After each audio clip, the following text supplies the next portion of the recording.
Singapore's leader of the opposition, Pritam Singh, has proposed the formation of more select committees to improve governance and look after the needs of Singaporeans. That's chief among key areas he outlined in his first speech in his new role about what he believes should change in Singapore as the tone of political engagement evolves. Ahead of this, the leader of the House detailed the duties and privileges of the leader of the opposition. Deborah Wong explains. We hope the opposition will play a bigger role in putting up alternative views and proposals for debate. As leader of the opposition, Mr. Pritam Singh will lead and organise the opposition's parliamentary business. And among the top priorities as the officially appointed leader of the opposition, Mr. Pritam Singh says his team will set their own standards and chart an independent course. They've pledged to scrutinise policies and offer meaningful alternatives. To that end, Mr. Singh has his own ideas as to how governance can be improved. To leverage an independent organ of state, namely Parliament, the Workers' Party proposes the formation of more select committees. Some conversations in Singapore can continue to be divisive unless we decisively create a framework for reasoned conversation. Parliament, using the platform of select committees, can operate as an important safety valve and agent of positive conversations that ought to have a direct impact on policies and laws. Mr. Singh says there are two possibilities to this. The first is for more standing select committees to be set up. They will scrutinise the spending, policies and administration of each ministry to act as a check on the government.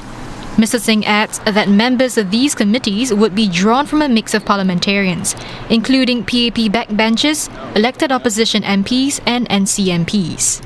Such standing select committees are not to be confused with government parliamentary committees or GPCs. GPCs are partisan. Only PAP MPs sit on them. Now, with the presence of 10 opposition MPs, standing select committees are feasible and indeed desirable for greater accountability. If not for all ministries, then perhaps for some of them. There are currently 7 standing select committees that undertake various functions. Mr. Singh says another possibility would be the formation of more ad hoc committees. These would investigate a specific issue and report back to Parliament. In laying out this proposal, Mr. Singh referenced his time as a member of the Select Committee on Deliberate Online Falsehoods, where he suggested improvements like releasing an interim report for public scrutiny.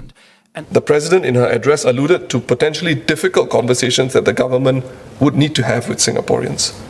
Parliament in committee, rather than in session like it is today, is an excellent platform to hear and truly listen to the voices of Singaporeans in an open way.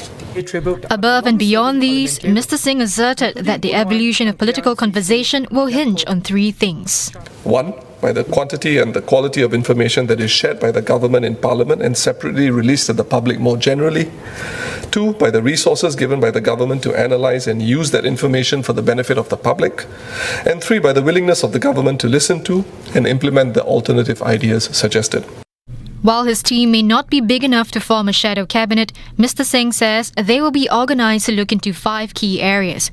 Broadly, health, jobs, education, housing and national sustainability. Mr. Singh has also made clear that the leader of the opposition is not considered the leader of all opposition parties in Parliament, which means he does not represent the 2 NCMPs, Mr. Leong Man Wai and Ms. Hazel Phua, who are from the Progress Singapore Party.